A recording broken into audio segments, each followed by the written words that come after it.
I'm Michael Doyle, the editor-in-chief of marathonhandbook.com. Check that out, guys. See, I introduced myself Good first, job. and then I'll introduce you guys for the first time ever. Actually, for like the 20 whatever time ever. Katelyn, Tocci, our managing editor, and Alex Cyr, our senior editor. Guys, we're going to be the inquisitees today. I believe that's someone who answers difficult questions. We're doing a mailbag pod. We're going to do an episode where we're going to take listener and viewer questions. We've gathered them together from all of our various social media sources. Lots of YouTube questions. Got a couple of Spotify questions under the wire in the last couple of days, and some email questions as well. We put a call out a couple of weeks back now in our newsletter. And so we're going to answer some listener and viewer questions. But first, got a couple of little tidbits to go through that I'm psyched to talk about. The first one right off the top, I know, Katelyn, you're jazzed for this one. Big announcement this week. Netflix, they're doing it. Season 2, Sprint. Yes. The docu-series on the 100 and 200 meter best in the world that just ran in the Olympics. We're going to get to see behind the scenes, presumably, of the lead up to the Olympic Games in Paris this summer and all the drama that played out. I am absolutely pumped for this. I'm totally all in. I'm not going to bury the lead. November the 13th is the air date. Presumably, we're going to get a whole bunch of episodes. We don't know how many. We haven't seen a teaser yet. There's no trailer, obviously, out. But we do have some names. Are you guys, I mean, I feel like this is the dumbest question ever, but like, you guys excited? Of course, I can't wait. I'm counting down the days. Now it's insane. And it's even more exciting that we have the list of names and we know who they needed to go ask now to include that weren't included in the first season. And they had to kind of knock on the door like, really sorry, guys. We didn't talk to you beforehand, but we really need you now. And the names that are off the list that I felt still should have been on the list. So no spoilers yet, but you'll get to the list. Yeah. We'll talk about the list. We'll talk about that in a second. Yeah. Alex, I'm going to go through the list here and you just tell me who you're most excited to see, sort of the genesis of their kind of where, previously on Sprint. They finished off the World Championships last year in Budapest. That kind of culminated with the 1 and the 200 meter finals in the last couple of episodes and all the big players there. And then we've pivoted into the Olympic year in season 2. And I'm guessing that they're just going to follow this group of athletes through. We've got Fred Curley, the American, Gabby Thomas, Keishane Thompson of Jamaica. That's going to be interesting to watch because we don't know a whole lot about him. Julian Alford, which is an incredible story. Letsile Tebogo, your boy, Alex, in the 200 meters. Melissa Jefferson, TT Terry, Katelyn's boy, Marcel Jacobs, who will be a really interesting person to watch in these episodes, and I'll tell you why in a minute. Kedney Bednarek of the United States, Shakira Jackson, Jamaica, which will be kind of like, I think, probably a bit of a gut punch watching her because she didn't end up racing, and Oblique Seville, Jamaica as well. Who's number one? Like, who's the person that you're most excited to see behind the scenes, Alex? I think I have 2, and they're both newcomers. Okay. Tebogo's not my boy. If anything, I think I disrespected him when I spoke to Donovan Bailey, the Canadian 100-meter record holder. He was bullish on Tebogo to become the next big star. I was all Noah Lyles, and then Tebogo proved me wrong. I can't wait to see Tebogo because there is this psychological "I told you so" thing, right? And you wonder how these people are going to act on this show, knowing that they weren't chosen and it actually took a full Olympic gold to be cast. And the second person is for the exact same reason, Julian Alfred. I think the joke from Sprint season 1 was that she was on Sprint in most episodes, just in the background. Yeah. And so for these two, I think like these Olympics were tryouts it was a casting call. It was casting for this season 2. So I can't wait to see the 2.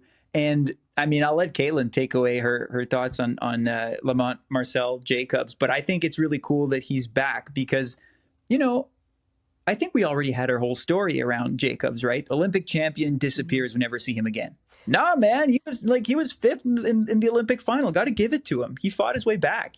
I think he's getting the reputation as a good peaker. So I'm kind of interested to see what he has Yeah, to I am say. too. I'm really interested to see Julian Alfred, because I feel like, we talked about it on many previous podcasts about how she should have been in that first season.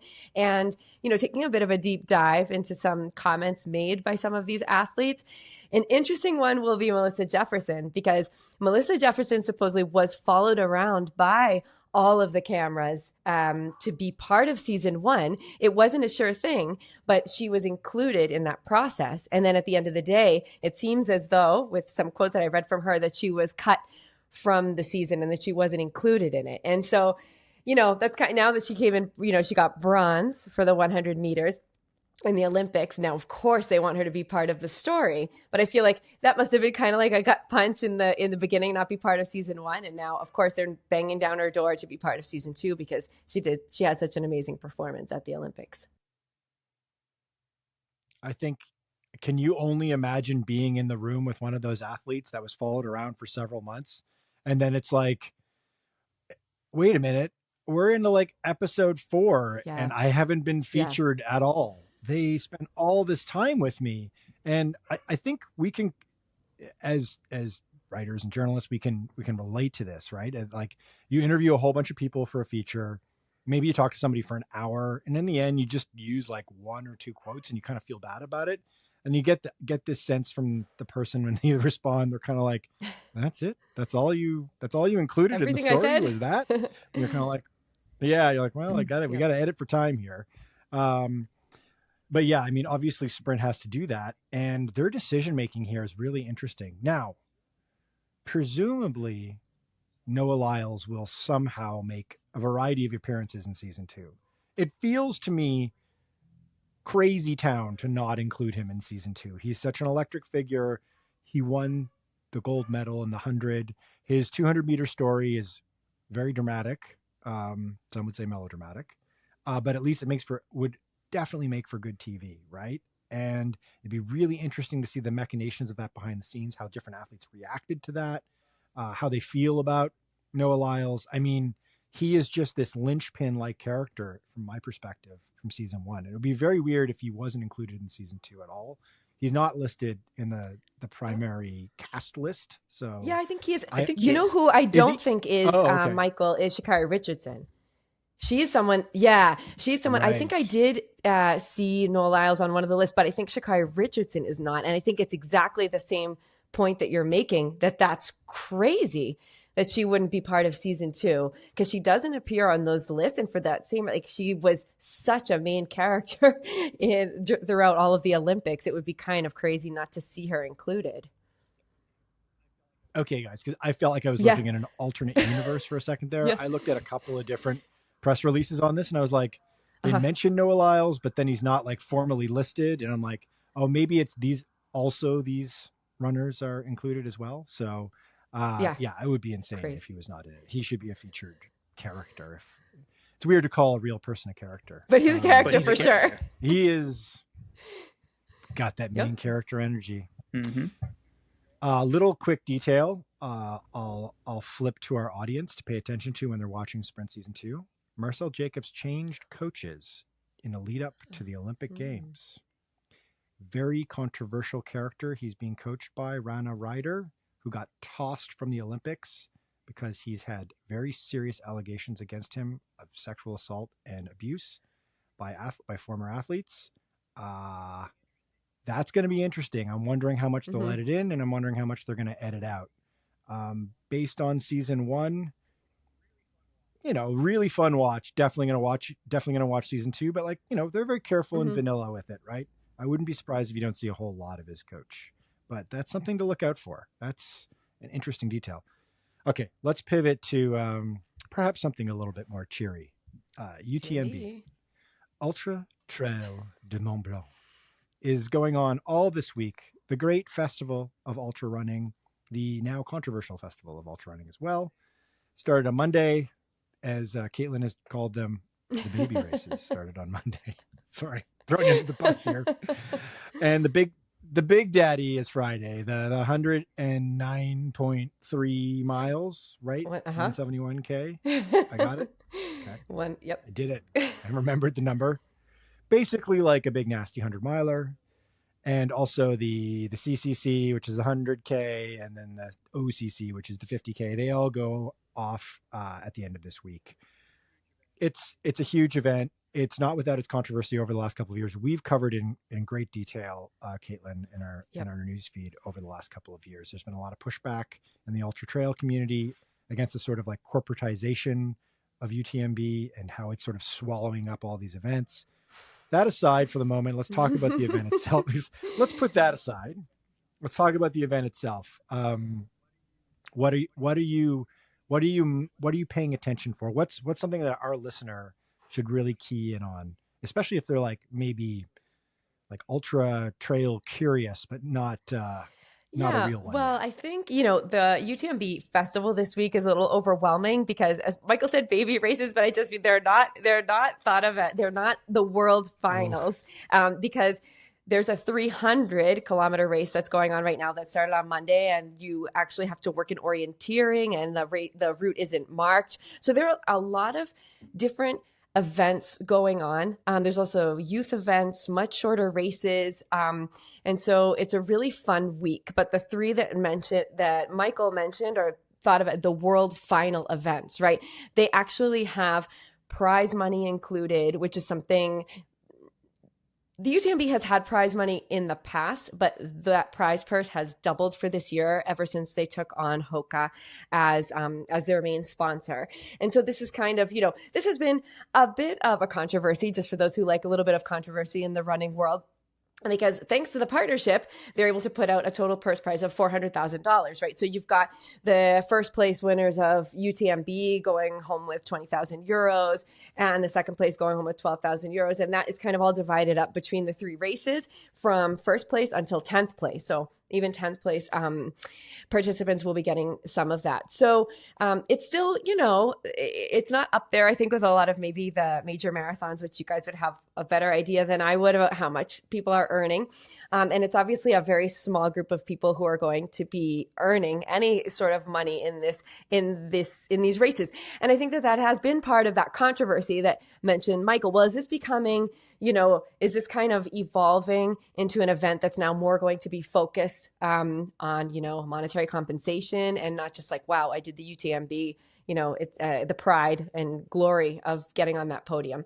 So I think it's a step forward for trail runners in general and trail runners trying to, be professionals in this field and be able to advance as other runners do too. But so that's kind of a big topic. I don't know what you guys know about that, or how does that prize purse seem to you? Is it still very far below what other marathon runners would be making, or triathletes and such?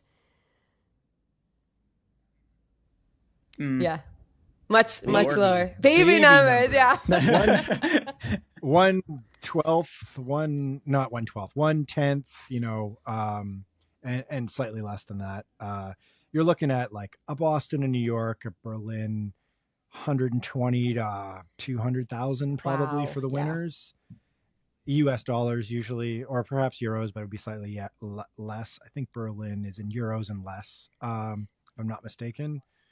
We've talked briefly in a previous pod about Valencia, which is a race really on the rise and a very large growing race. It's seemingly got a lot of coin behind it. I think they're throwing like a crazy number, like hundreds of thousands or $1 million for the prize purse. Yeah. So it's quite a bit more money. It's pennies, but it's a step forward, I guess, right? Yeah. But I wonder, I think it's an optimistic thing though, because I've been wondering if our running boom that, now you see your neighbors going out for 5 to 10K, if that's funneled all the way, not only to marathoning, but if it's starting to also funnel into ultra running too. Absolutely. I think it is. And I think you're starting to see the small signs of that sport going the way that the marathon is starting to go in recent years, right? Which means maybe a bit more prize money, more people doing it, better gear. I've been like because I'm going on a little trail adventure, maybe a bit more on that later or another podcast. I've been looking up trail shoes and hiking shoes. That see, my background's road running, it's track running, right? So I haven't dabbled all that much with high performance trail shoes, and I have a couple pairs here. I've gone for a couple runs in them, and now I'm seeing that like, oh, I think we're near the precipice of a gear boom in the ultra world. And I wonder what that's going to do. I think it completely revived marathon running in a way. And I wonder if that's going to do even more with ultra. So that's kind of what I'm looking for this year, comparing it to what it was like in previous years and seeing if there's a big difference, especially on people's feet. I think when you're going into especially the 100-miler type range, and Katelyn, you can obviously speak more intelligently about this than I can, but it just seems to me that, historically because it's a war of attrition against the self and the body. It's about surviving, not thriving, and not necessarily performing. Although obviously some of the elite runners, like I think about like someone like Jim Walmsley, obviously, who's like, really pushing the edge and running very fast throughout for 100-ish miles. So I think tech always aligns with performance. And I would also say that we've seen an uptick in ultra and trail running maybe about 10 years ago as well, when like millennials got really into the running and then the ultra trail scene. So we're sort of seeing like a generational repeat of that. And we saw it before in the early 2000s, sort of for the first time with baby boomers getting like ultra curious. I remember that phase with some of my older friends in running. All that to say is that I think you might be onto something, Alex, where like these brands obviously see this as a super aspirational thing to do, and it photographs really well. I think there's a lot of room for this, for ultra trail events to grow. I mean, I know that there's a lot of controversy around growth in ultra trail, and I don't personally know how I feel about it, because I get the purists. I get that they're like, I think about a guy like Gary Robbins in BC, right? Who's run these small homespun events. He's kept them relatively capped and small and special. Doesn't want to damage the land too badly. He knows that there's like a negative impact every time a race is run on his courses. He's a smart guy. He knows that. He's not a fool. And he's someone who has been very vocal against leaning too far into the corporate influence into ultra trail. But yeah, okay. So let's circle it back. November. It's this Friday is the big race, and who should we watch out for? So I'm going to go for a workout tomorrow night. Katelyn, make me look smart. Who's winning? Who's going to be like at the front pushing the pace? Okay, well, very good ultras. There are a ton of people who are trying to do doubling with someone who just came off of Western States and who just came off of Hard Rock. So I know we've spoken about this recently about how trail runners are a little on the crazy side because they repeat, race, or they race often, and they're very long and hard races. So we have I think out of the top 10, about 50% of the men and the women who came in the top 10 in Western States are coming to run UTMB. And I don't really know how they're going to do. You never want, people surprise me every day. Sometimes I worry that they're going to be a little on the tired side. And then I think, well, they probably rested for a long time, a tad on the tired side, 9 weeks later, coming off a 100-miler, a very different 100-miler. Yeah. Western States is extremely fast. It's an extremely fast course. And with UTMB, for those of you who are not familiar with it, you've got this super long course, 171 kilometers. You've got 10,000 meters of gain. You've got climate changes, weather can be it can get really cold at night. Although the weather is kind of looking up to be a little warmer during the days. And this course circles a Mont Blanc, right? So it goes, try to pronounce. That's good. It starts in Chamonix, France. Magnifique. So, and let's see, who are we looking out for? Who's trying to double? I think the two favorites are going to be Katie Scheid and Jim Walmsley. Yep. So Jim Walmsley right now, he had beat out Killian's old record in UTMB. And so he's got, it's like 19, it's a little 19 and a half hours for Jim Walmsley. He's got the record there and he is back and better than ever. So he's ready to go. Katie Scheid is also a favorite to the witch. She's also from the US.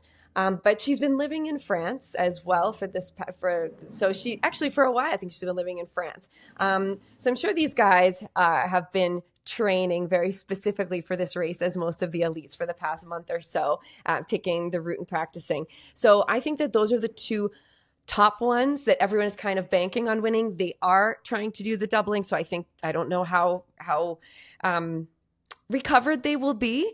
And there's also an incredible runner, Fu Jiao from China. She came in second in Western States this year. Sometimes I feel she's incredible. We've really got to watch out for her. She's also come in fourth in UTMB, and she's run, this is going to be her fifth time in UTMB. She's come in like 20th, 11th, 7th, 4th. So every time she runs it, she gets a whole lot better. And she just came in second place in Western States. She's a huge one to watch in the women's field. We've also got Ruth Croft from New Zealand, who's going for the Triple Crown. She's won the CCC, she's won the OCC, and so now she's going to go for the UTMB. And one for you guys, Marianne Hogan, O Canada. She finished second in 2002, and she's been rocking the trails as well. I think she dealt with an injury a year or two back, but she's ready to go. And so she's another one that's going to be fighting it in the women's field. So you have your Canadian in there ready to fight. Oh, Canada. That's pretty comprehensive. And I like the idea that a lot of these athletes will double up because it's something you kind of don't often see, certainly not in marathon running, where you get these rivalries going, right? When you do that, because you get the same athletes racing against each other. And I imagine there's a big advantage to running a course and having the experience, running the race a few times and having that sort of mental, that awareness of what you're getting yourself into and how to compete at that course. I've run some of UTMB when I was there in 2017. Yeah, big chunks of it. And it's hard. It's hard. Yeah, it's quite hard. It's super fun, incredibly beautiful. Like if you want a cool running vacation, even if you aren't a like super duper trail nerd, like just go to Chamonix go in the summertime. It's great in the summertime, and run around a little bit of the course. It's very cool. And you can go and stay in like these little refugios, the little like kind of like tea houses, these little like camps, like they're kind of like fancy hostels. You can go camp there and hike and fast pack and run. Very cool experience. And Mr. Cyr, if all bodes well, you're going to be there at some point this summer, right? And the summer is almost over. Yeah. So next week, a 5-day trail/running trip exploring France and trying to connect with my roots, which I think are French. I will have to double check that, but yeah, we're going to be there for a few days, trying out some gear, and hopefully, if all goes well, making a little vlog about it. So, cool. Yeah, this is it. If anyone's like listening to this podcast and is curious of what Chamonix and area looks like, let me know what you want to see inside of a vlog. I want to say you got to do the vertical K challenge, which basically starts in the center of Chamonix in town, in the square area, and then you just run straight up the mountain, and you run up the switchback straight up the mountain, and at the very end, there's a special surprise of not technical climbing, but you can say you're a mountain climber at the end. Will I have to use my hands? Oh, then yes. Oh yeah. A little scrambling. Oh, no. Okay. Oh no. A little vertical scrambling. I mean, there's some they've put in, many people have done this over the years. They've put in wrought iron handholds and things like that. But it's pretty vertical and you do not want to look backwards. And I am afraid of heights and made the mistake of looking over my shoulder. And I was just like, I'm screwed. It was either up or down, and there's going down. It's going to hurt. So. Oh, wow. That sounds more like a Red Bull event than a running race, but okay. Yeah. Okay, if I have the guts that day, maybe I'll give it a try. But yeah, it's wild. It's wild. I feel like I need to do some push-ups or something, or chin-ups before we go. Yes. All right. So final thing, which is before we get into our listener viewer mailbag session, final little, I call this a public service announcement, just to let everyone know that the New York City Marathon, we did a story on it yesterday. So we're recording this on Wednesday. It's coming out Thursday morning. So we did a story on Tuesday, and it's like kind of a weird business story that, is reported otherwise in places like Variety, but I thought it was important to bring it to people's attention because everyone asks kind of leading up to the New York City Marathon, like, how can I watch it? And we will have a story how you can watch and live stream the New York City Marathon with appropriate links and all the details. But basically we got a pretty clear snapshot of what it's going to be, which is New York Roadrunners who own the marathon re-upped for 3 years with Disney, and Disney is Disney's a parent company of ESPN and ABC. So locally, the local affiliate TV channel, like the news channel in New York City, has done the live broadcast of the marathon for many years. And if you live in the area or have a VPN, you can watch it, live stream it from their site, or watch it on TV, I guess, if you live in New York. If you've got ESPN in your cable package, you can watch it on ESPN2, pre-race, elite race, post-race coverage. And then ESPN Plus, which is like the app that's baked into the ESPN package, will also have it live streaming. And then there's some sort of like murky, as yet not fully explained live show that's going to be 2 hours on ABC nationally. So if you got like the old HD rabbit ear antenna, you can pick up the ABC channel in your area and you can watch a 2-hour live show about New York. It's sort of like talking about covering celebrities and everyday runners. I'm not sure if it's going to cover the elite races or not. It'd be a shame if they didn't at all, but they're going big with it. And they sound New York Roadrunners sound really excited about it. Obviously like the press release was very glowing, and it's great to see that Disney is re-upping for 3 years. So not ideal that you can't just watch it free anywhere in the world. That sucks. But it's at least out there somewhere. You're gonna have to work a little bit for it. Okay. Question time. Let's reach into the mailbag. I thought about actually going and getting like a tote or some sort of like plush velvet, like crushed velvet black bag, or like an old timey canvas letter carrier bag. And then printing the questions and cutting them up and then picking them one by one. And I realized I don't own a printer, and instead I just pasted them all into a Google Doc and shared them with So you guys. modern. So Yeah. Boo. Okay. There's a nice balance here. Lots of questions from YouTube. Okay. We initially conceived of this mailbag pod when we were going to hit like a big round number. We were like, hey, 10,000 subscribers on YouTube is great because we post our podcast there. Great. We blew past that number. And then I was like, well, maybe some sort of like big number for our listeners. And then like the last bunch of pods we've done have had like 10,000 plus listeners. So it's like, okay, we've got more than enough excuses to do a mailbag. So first question, and it goes sort of back and forth between, it's very like Katelyn, Alex, Katelyn, because it's like training, marathon-y questions, coaching advice, free coaching advice. And then it pivots to like shoes, gear, watches. A surprising number of Apple Watch questions because we did a YouTube video on the Apple Watch, and I think people have they have their thoughts on it. So very first question, I think this one goes to Katelyn. Yeah, we can all talk about this, and it feels like it's geared towards the marathon, so we can sort of speak along those lines. Says it's from Maria, and then there's like a whole string of letters. No. Hi, would you recommend having a rest day after the long run instead of before? Okay. That's a really good question. And it shouldn't seem obvious. Okay. Well, I'm going to give the advice that I use, but the programming that I use with my athletes and with myself. I actually always take a rest day after my long run, and I always run the day before my long run.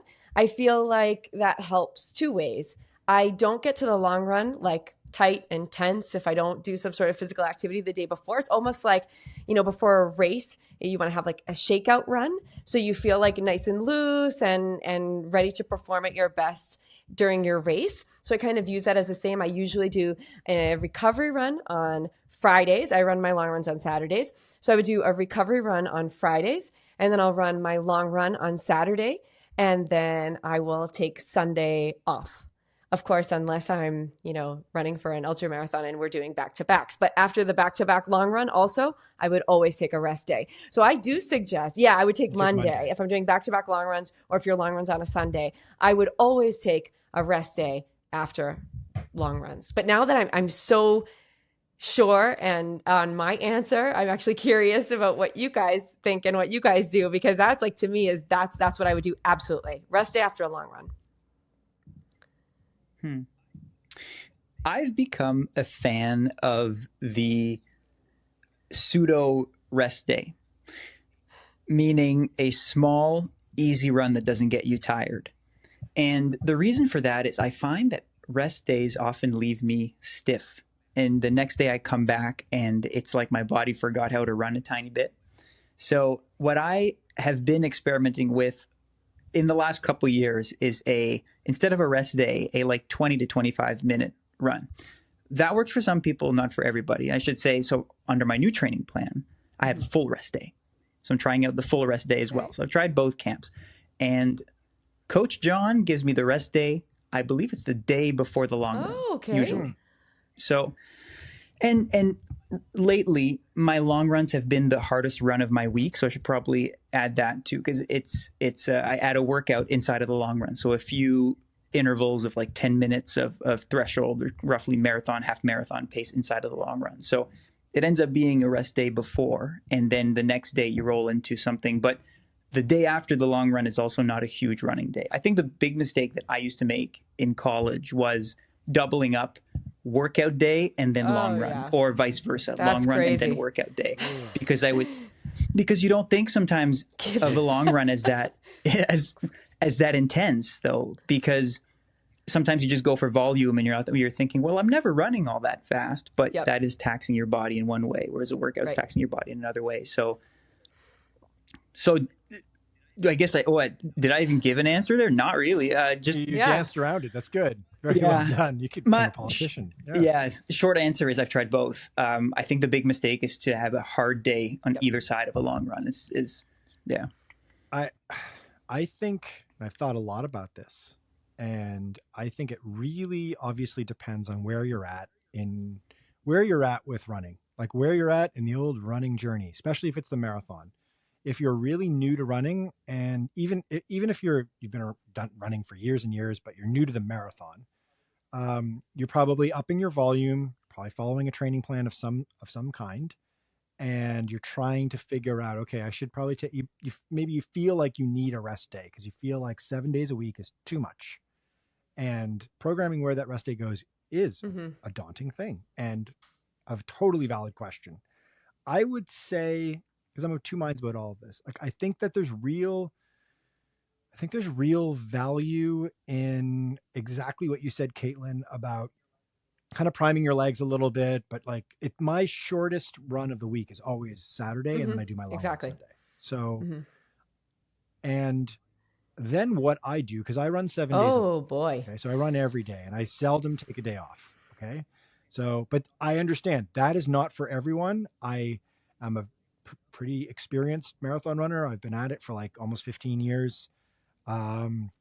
Sometimes like this week, I'm wondering what I'm still doing during the marathon, but deep in training. But what I tend to do is run in the morning on the Saturday, and I'll run 30, 40, 50, 60 minutes, depending on how much volume I've put in my week, which for a lot of people might sound like a lot to run 60 minutes beforehand. But if you're doing a big amount of volume and running every day, it's not.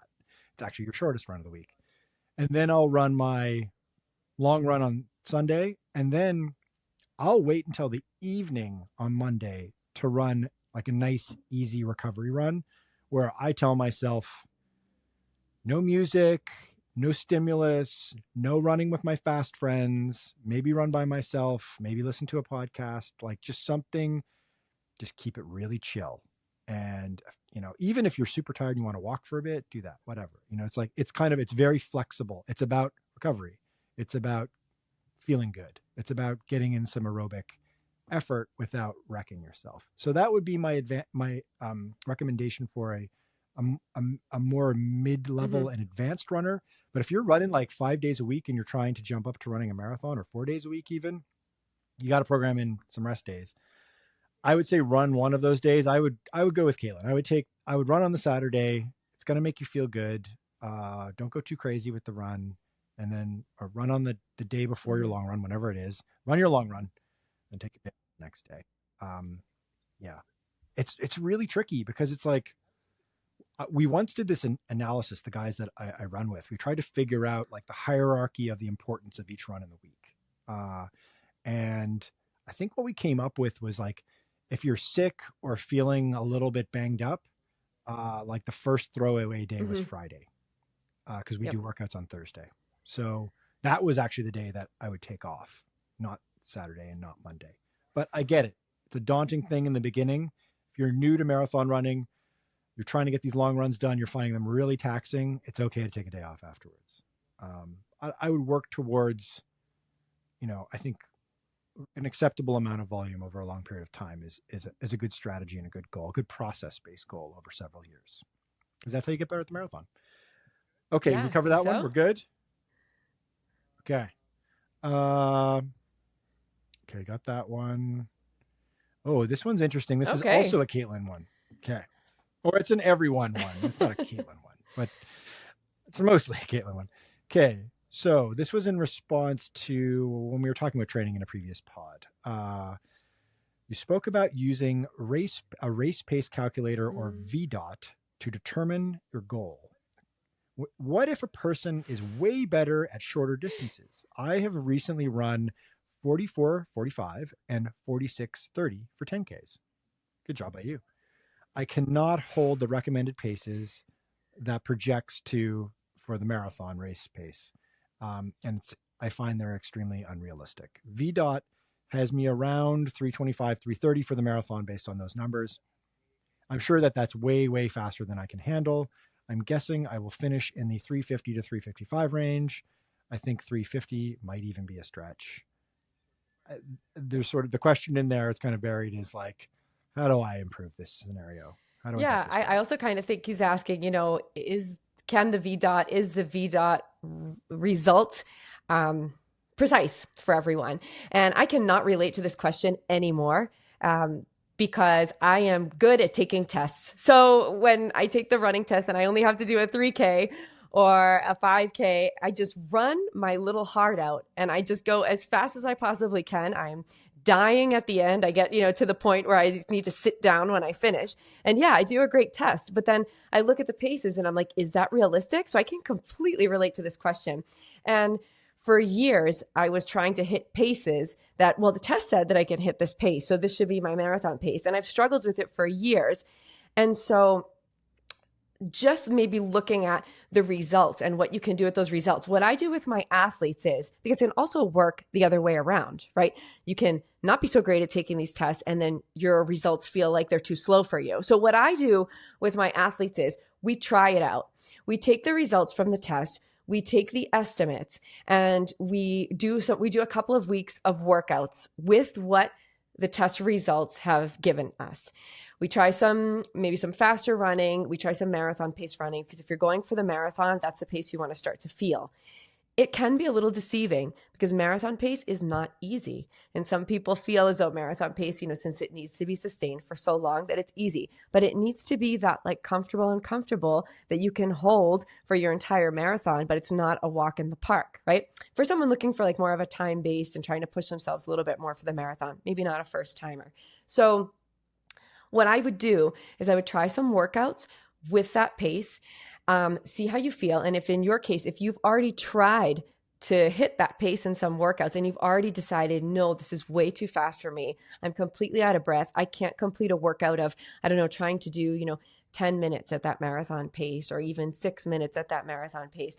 If you can't get to that, maybe shave 5 seconds off, shave 10 seconds off. Try to work on those paces and adjust them, because the results aren't going to be perfect. The tests aren't always going to be perfect, and it may not work for you. So what I do with my athletes is I try to adjust the paces, and I say, okay, I want you to feel this RPE when you're running these intervals. Okay.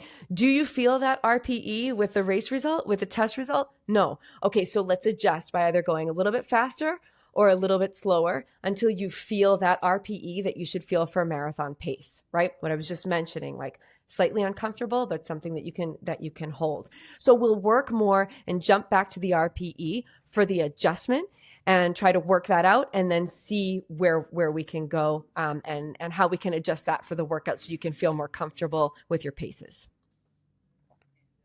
And to the person who asked the question, I think name was Eric, just know you're not alone in this. You're not weird in this. There's a history of tests and testing methods overestimating what you can run over a long distance based on your shorter distance times. These, like the running pace calculators that even like the World Athletics use, will sometimes tend to favor a 1,500 meter runner and say that this person could break the marathon world records because they've run a fast 1,500 meters. There are some weird things that can happen sometimes. And tell you a story. I was fortunate to get to know my RPE, so rate of perceived exertion, before this happened. And thank God this happened in university. I had my VDOT tested, my VO2 max tested. I might have told the story before. And I broke the university record. I left. Oh, boy. Oh, my God. I broke. He's flexing again, Katelyn. Our star. Yeah. But this. So how many people were at this university? Don't worry about it. Good running program. This doesn't end looking good on me anyway. I broke the university record, which had been held previously by an Olympic marathoner who had run 2:10. And so when I topped the charts, the question was less, wow, how are you so good? Was more so, well, why are you not running a 2:10 marathon? Right. Why are you not better? Yeah. And the exercise physiologist, was our professor at this point, pointed out that, and correctly, I'm pretty sure, that there's more than just VO2 max that goes into running, right? There's something called lactate threshold, and there's something else called running economy. So how little energy you need to expend to run at a certain pace. And so VDOT is just one part of the equation. And so even if your test is saying you should be running way faster than you are in some distance, know that, that's only a part. And so I'm a fan of Katelyn's approach. It's RPE all the way. See how you're feeling. I mean, to Eric, the commenter, I mean, first of all, Yeah. good work, man. Like you are clearly somebody who knows thyself. And Katelyn and I talked about this in a previous pod. Like, one of the most important things for a marathon runner is to kind of check the ego and know who you are as a runner and know your strengths and weaknesses. And like, usually most runners are like, well, the calculator's telling me that I'm, like a 325 runner. So I'm a 325 runner Right. until proven otherwise, parentheses, in a race, in an actual real race where I can't run the time. So I think it's cool that you're being conservative, you're taking it a step back, and you're like, I can't actually get there yet. But I think sort of buried in the question is like, got some talent. Mm-hmm. I've got some ability to get there. How do I get there? And I would say, my guess would be, you probably could build some volume. Like the last question, it's like my answer to everything with the marathon is run more and probably slower than you're currently running, and take the easy days easy and the workouts in the long run seriously. Like, that's sort of like my credo in the marathon. And I would say a great process-based goal. We talked in a previous pod, Katelyn, about process-based goals versus outcome-based goals. And that big fat number is an outcome-based goal. An awesome process-based goal for you would be like, for the rest of this season, I'm going to work towards very, very conservatively, very gradually increasing my volume a little bit, and creating some peaks and valleys in my training. So not to get too complicated or in the weeds here. It's the reason why you should always consult with someone who's got some coaching chops, or follow a plan that does this. Is you need to have what's called mesocycles, which is like kind of 3 to 5 week blocks where you're basically going up and down in your training, and you're creating You're creating a stress and then a recovery from the stress in order to get faster and more durable as a runner and to build your running economy and your lactate threshold, not just your VO2 max. So I would look for that. And then I would think about next season. Awesome goal for 2025 would be to incrementally and carefully build that volume up. And you'll start to see that you're going to be able to creep closer to that 330, 325 number. But I would say if you're running a fall marathon right now, know thyself, Eric. Continue to know thyself. Pace out the 355, because if you think 350 is even a stretch, pace out 355. Pace out 359 if you want the big fat number, the sub 4. Pace out 4 hours and then attack it in the last 10K. And you'll kind of discover in that last 10K some really interesting things about yourself. All right. I think we covered that one off pretty well. That was a great one. Question. That was a really good question. Yeah. This one just started with great video, guys. Thank you. Yay. Thanks, guys. The video has helped me deliberate whether or not to upgrade from the Apple Watch 6. So this is a gear question, Alex. Mm-hmm. Get ready. I'm a runner and I'm concerned about the pace glitch that you, Alex, mentioned. Is this new Ultra 2? Is this new to the Ultra 2 or is it endemic with the earlier Apple Watches? So I think this person, Chris Stevenson, shout out to Chris. I think he's thinking along, or they are thinking a lot about, whether or not to go new iteration of Apple Watch Ultra, wait for the third one. Is the second one buggy? What's going on here? What do you do? Is this an endemic problem with the operating system? Big question mark. The glitch that I think Chris is referring to is we were talking about Strava and how there's a bit of a connectivity issue when either you start your run or if you stop your run midway and start it again, it messes with the pace on Strava. That's the only important glitch that I've noticed from the watch. And it is kind of an annoying one because I use Strava every day. I've seen that in every Apple Watch that I've used, unfortunately. But I'll say that I don't know if this is just coincidence, but since releasing our video the last couple of weeks, the start glitch isn't there for me. I'm not saying that the video got to Apple headquarters and they made the update. I don't know, but I haven't had this problem. Tim Cook is in the ring and he's like, this guy's on to something. Wait a minute. Call the Strava people. Let's get this fixed. I mean, yeah, who knows? But that, like, if Tim Cook did it, he did have the job, because if I stopped my watch and started again mid-workout, I still have that glitch. So keep working, Tim. No, I think, yeah, I've seen it in all Apple Watches. It doesn't seem to make a difference whether or not you're in a city. Sometimes people complain that being around buildings will throw things off, but I've had that happen even in rural Canada. Sure. So if you're worried about the glitch, I don't think buying one version of the Apple Watch over the other will make a difference. Unfortunately. And it sounds like I used to work in software many, many lives ago. And my recommendation to Alex was going to be like, back up the product, back up the device, and then reinstall the operating system and see if the bug goes away, and reinstall all the app, reinstall the problem app, and make sure you update the app, and blah, blah, blah, blah, blah. Sounds like it's an endemic problem with the Strava app. Not to be like an Apple defender here, because it very well could be an issue with Apple, the Watch OS not playing nice with Strava, or vice versa, or Strava is just got something. There's a bug with the Watch OS port. I'd be curious to hear if it actually also happens on the native app that's on your phone when you take, like a Strava app when you take it for a run. Don't have the answer to that. I don't use Strava on my watch. I just use the exercise app, and it's really good. And I find the GPS is quite accurate, and it looks nice. It gives me all the metrics I want. Staring at my heart rate in the last few days has been horrifying, considering how humid and hot it is. Okay, so let's pivot into an adjacent question, or sort of a follow on that. More Apple Watch. How does it compare to the normal series Apple Watch? Question mark. So The question people face is, do I buy an Apple Watch or do I buy a bigger Apple Watch that's twice the price? I think the Series watch right now goes for roughly around $500, and the Apple Watch Ultra 2 goes for, I think, $1,100. And so the question is, are the extra features worth the doubling of the price? I've made a little list of the features that I use and like with the Ultra 2 that I don't think are there for the Series. And the most important one for me, or the one that I think I notice the most, is just the display. Like, it's a brighter display on the Apple Watch Ultra 2 than with the Series.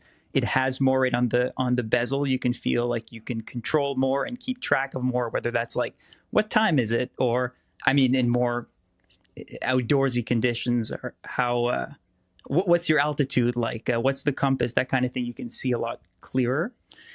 That's nice. I'm also someone who sometimes listens to music and podcasts from his watch if I'm just like puttering around the house. And I do like that it's louder on the Ultra 2. You're listening to it on your watch. It's great. Yeah, because I've gotten to this thing where I don't want to carry my phone around. I'm trying to break the phone habit. And so, which, like, now I just make my watch do all the things. So I don't know if it's any better, but I do like the fact that it's louder. Apple's got you figured out. I love the idea that there's someone out there in the world right now listening to this pod on their watch, on an Apple Watch. Hello, friend. Join the resistance. You're in a safe space here. Okay, yeah, I read somewhere that the Ultra 2 screen is the single brightest screen of any piece of technology ever invented to this point, which is, I'm not surprised by. It's a radiant, beautiful screen. I just can't stop staring at it. And it is. Yeah, no, all the other features are really nice on it. You've highlighted quite a bit of bang for your buck. And when you think about it, not to try to sell people on a $1,100 watch, but like, you want to buy a fancy watch, they're pretty expensive. $1,100 is actually a deal. And actually, compared to the latest full-featured Garmin's I was going to creeping up say it's got to be pretty similar, because I'm a Garmin girl. My last one was I think I have the Phoenix 6 right now. So I think it was a couple of years ago that I got it. And I mean, they're not cheap either. So those prices. Yeah, it's like exactly. the same price. Yeah. Apple's being competitive here. Yeah, same with Polar, Sunto. Their top products are all around that area. Two more things that I'll highlight that I think are worth knowing. Apple Watch Ultra 2 gets the knock for being hard to use because there are too many settings. I actually disagree with that when I compare it to the other Apple Watch. If you get to know how to properly use the watch, it's easier to use because you have more buttons, more functionalities. I find that the Series, you have to learn how to use it with just one button, which is actually harder to do. Because with the Ultra 2, you have the orange button that you know is for your fitness things, for your exercise. And once you know how to use it, it becomes easier.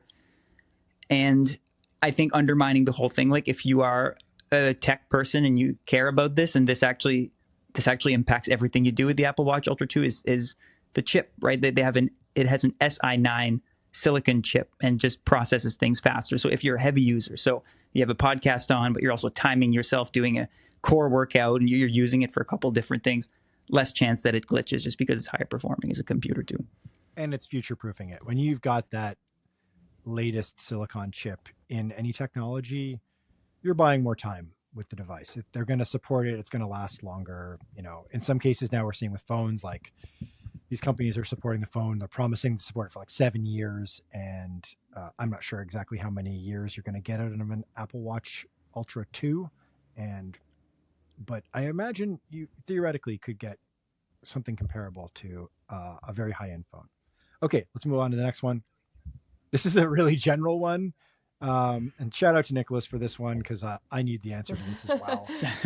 How can I alleviate feet and leg soreness? Question mark. If only we knew. Ibuprofen, I like that ibuprofen question mark, because that's so frowned upon recently. Come on. Yes-ish, but no. Yeah. Yeah, I was explaining ibuprofen to my 6-year-old this morning because he was interested he was like, is it medicine? And I was like, No, it's actually not medicine because it's masking pain. Healing. It's not Yeah, right. healing Yeah. anything. Yeah. So in some cases, it's masking your body's natural response to something, which you should be. Yeah, I agree. Now, if you need to sleep because your IT band is screaming like a banshee, I mean, maybe you take an ibuprofen. I don't know, because sleep is important. It helps heal things ultimately. But I mean, legs and feet. I mean, feet are a little bit more localized. Legs, it's like really depends on what we're talking about here. What do you guys do? I'm a foam roller. I should do it more than I do. Massage. Never do it. Should do it. I do self massage a little bit. Should go see a pro. Don't. Sort of active stretching to prep before and after runs. I do some of that. I do a routine called the Myrtle routine for like hip flexibility because I find that's the origin story of all my pain is in my left glute and hip area. And the lack of strength and the sad little bum muscle that I have that just like does nothing for me. Feet, man, when you start going down the plantar fasciitis slippery slope, you got to roll the feet on like a lacrosse ball, a golf ball. If you're really tough, you got to like just get the blood flow into these areas because blood is just not getting into these areas where there's a lot of soft tissue, but not a lot of blood flow. And that's the reason why it's getting stiff and sore and not recovering, right? I mean, what do you guys do? What's your... I think I've got secrets. I think most of the secrets are going to be similar to yours as well. Because I've got, different things for stiffness and soreness. Like for soreness, I really am a true believer in sports massage. So I have one lined up every 2 weeks just because I feel like it really, really helps me. And for me, the investment is worth it because if not, I just get tighter and tighter and tighter and tighter and sore until I feel like something's going to snap. So I do recommend that if you can, some sort of massage every couple of weeks, every 3 weeks, every month, may be able to help you out with that, with soreness. I have this like really nice, who knows if it's a placebo effect, but I've got this the KT tape cream that you put on beforehand and it like heats your muscles. And so that feels like really nice before, but it's probably like, oh, my muscles just feel really warm and they're warming up. So it takes away a little bit of the soreness that I'll usually use that before a run.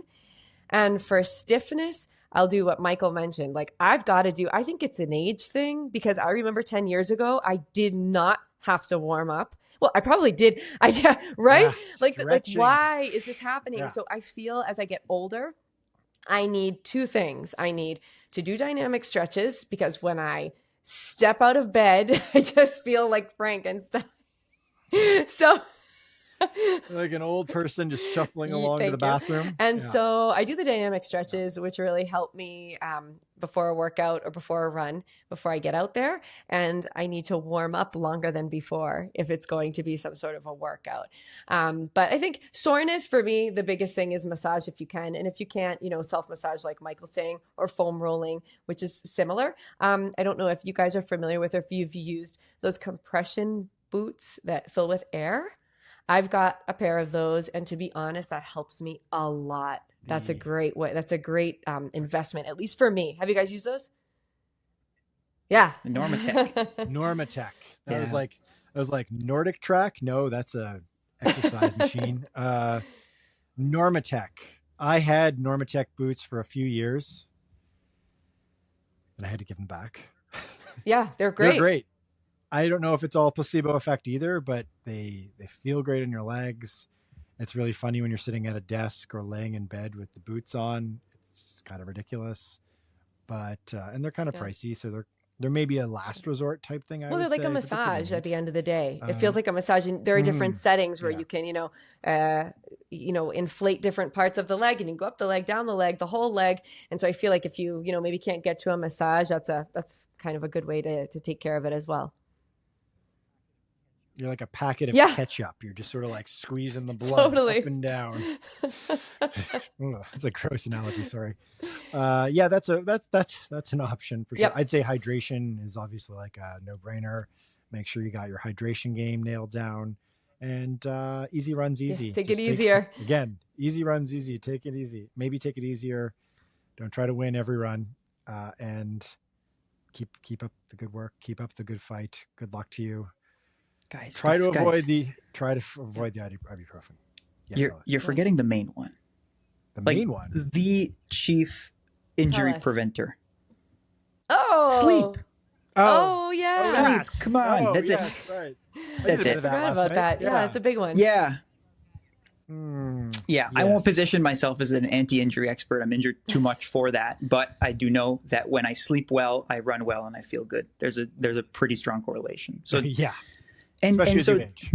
yes, sure, maybe, I don't know. And so let's tie back that to ibuprofen real quick. There's one exception for me. I try not to take any Advil, ibuprofen. The one exception is if I have pain that prevents my sleep, I will take it. Yes. Because Yes. then I That's prefer a to good take rule. the trade-off. Oh, Yeah. you did did. that last Yeah. Yep. Yeah. I gave into the ibuprofen. It's bad, but it's bad for you. It's bad for you. It's bad for your body. Your body doesn't like it when you take it regularly. It's okay here and there, but yeah, don't hit the IB right away. It's a bad idea. Okay, so you got a couple more quick ones left.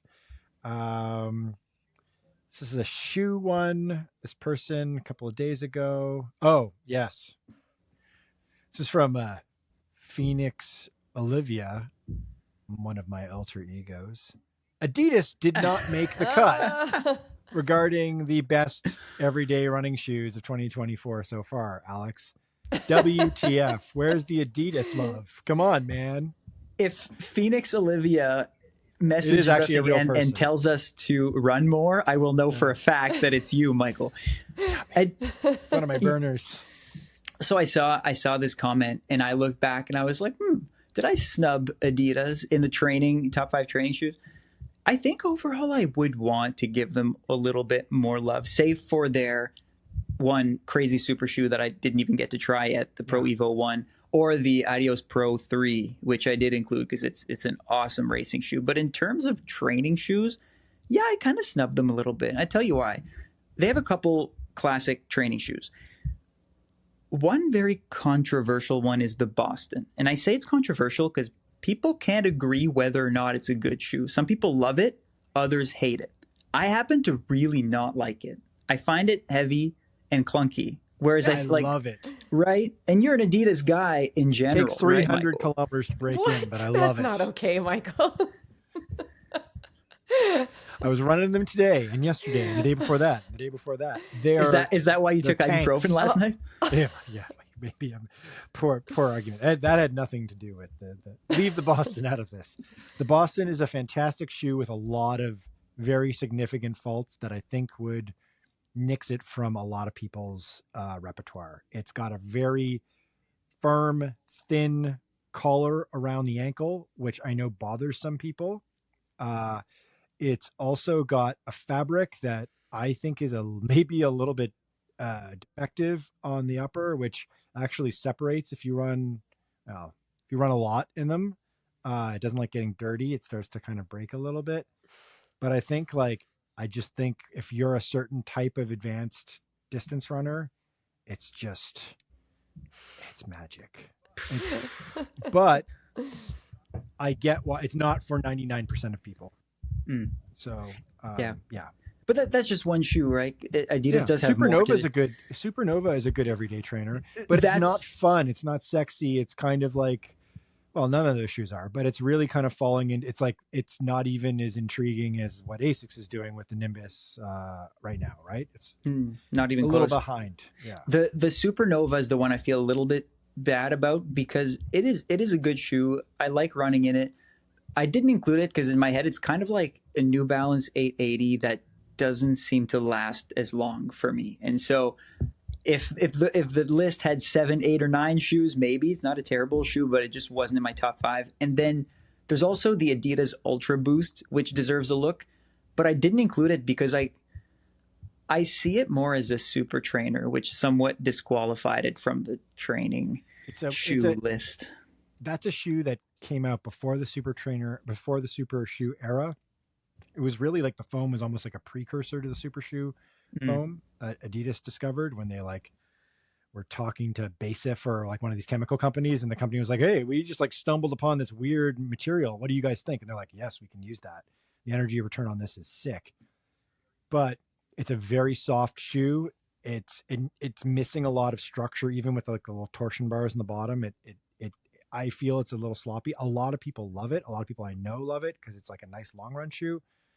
But yeah, you're right. It kind of falls in this weird space in between. And you're right about the Supernova as well. Okay, let's move on from Adidas. They will one day figure it out and, dominate even further than they already do. Okay, let's go. Let's just do one more. Um, and this is a complicated one. I am trying to make it to a 5 minute mile this fall, and my PR is 6:54, but my average is 7:22.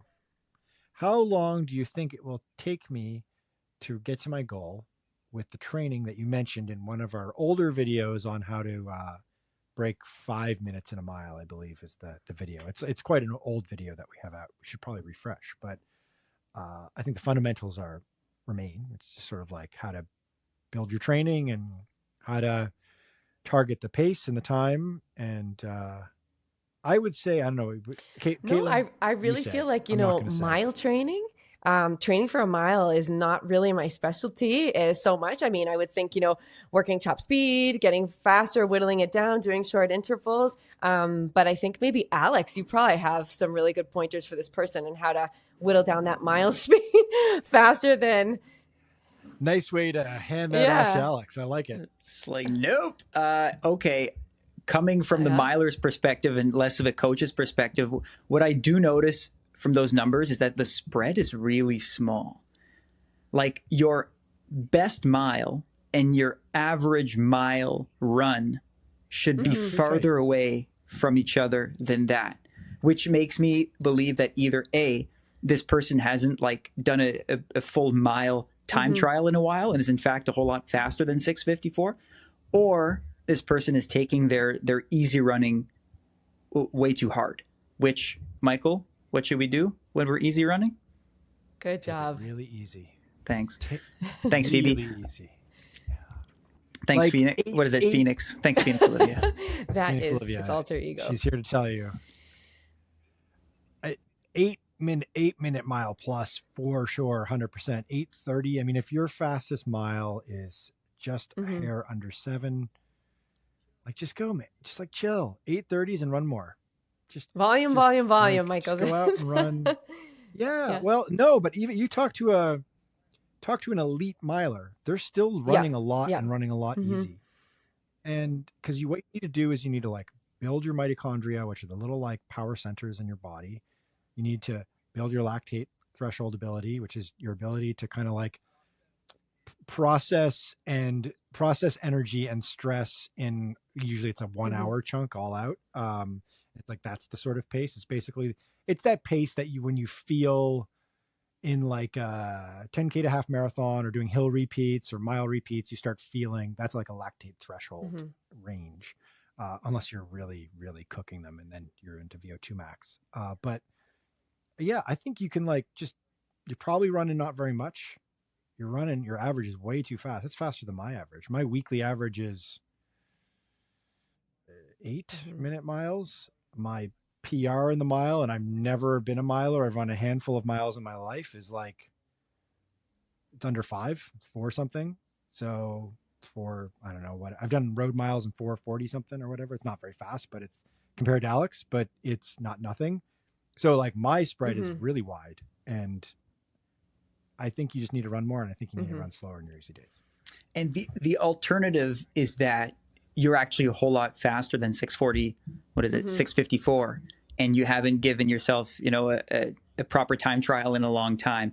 If that's the case, I'd encourage you to do it. Like, do a mile now, even if you're not at 5 minutes or 4:59, to see where you're at so that you can adjust your training around that. Maybe you run 5:45 and then the journey to 5 minutes looks a lot different. But if this 6:54 is in fact the fastest you can go, and I will I will say that it will be very hard for you to get to 5 minutes by the fall. That's a short period of time. Instead, try to get to 5 minutes by next year. You probably can do it. It's just give yourself some time, because getting fast does take a while. And the quicker you get, the harder it is to make incremental gains. You might see a whole minute drop off your mile time in a couple months. So that does happen. But after that, it gets harder and harder. Yeah, I absolutely agree with that, Alex. And that's why it's not that I was skirting the question, but it's very, very difficult to put a time on such a big goal, because like you're saying, we need a little bit more information to see if it's like what Michael's saying, where maybe the miles, the easy runs need to be slower, or maybe it's complete opposite and they need to do a new mile time and they're super fast and we need to see that new piece of data. But it's super hard to put a time on, basically shaving off 2 minutes off a mile time, which to me just seems like a lot. If someone said to me, Katelyn, you got to shave 2 minutes off your mile time, I'd be like, well, first of all, I feel like that's absolutely impossible for me. But it just seems like a lot to say that you could do this quickly. Like you've got to, take the steps, and you've got to you've got to see how fast, like where you get in 2 months doing specific training for this goal. And then you can kind of put a better time cap on it. Like think about how long it's going to take you. But I don't think it's going to be a super quick process. I think it's going to take some time, because for me, you're talking really fast, really, really fast for me. I mean, these guys are, Michael and Alex are bullets. They're super, super fast, and they run. But to me, thinking about a 5 minute mile is it's going to take some work. I'm a slow, old, rusty bullet from a Winchester from the prospector days. Okay. I think we covered that one. My guess is, you're probably running 3 times a week for like half an hour to go, and you're just sort of like hammering that 7:22 average pace. Mm-hmm. Slow it down, maybe add a little bit more volume, do a workout, speed work, do a VO2 max workout. Yeah. Do some strides, 10 strides at the end of your run. If you don't know what a stride is, go to marathonhandbook.com. We've got plenty of articles about strides, about training for the mile. Aim for that 6 minute mile. Good luck to you. Okay, guys. That's all the questions for now. In the final 10 seconds, I will say, if you've got another question, you can email us at hi@marathonhandbook.com. You can ping Alex's social media and ask him all sorts of questions. What? What? Hold on. You can obviously comment on our YouTube channel posts. You can comment in Spotify as well. So, all right, until next week. Thanks, guys.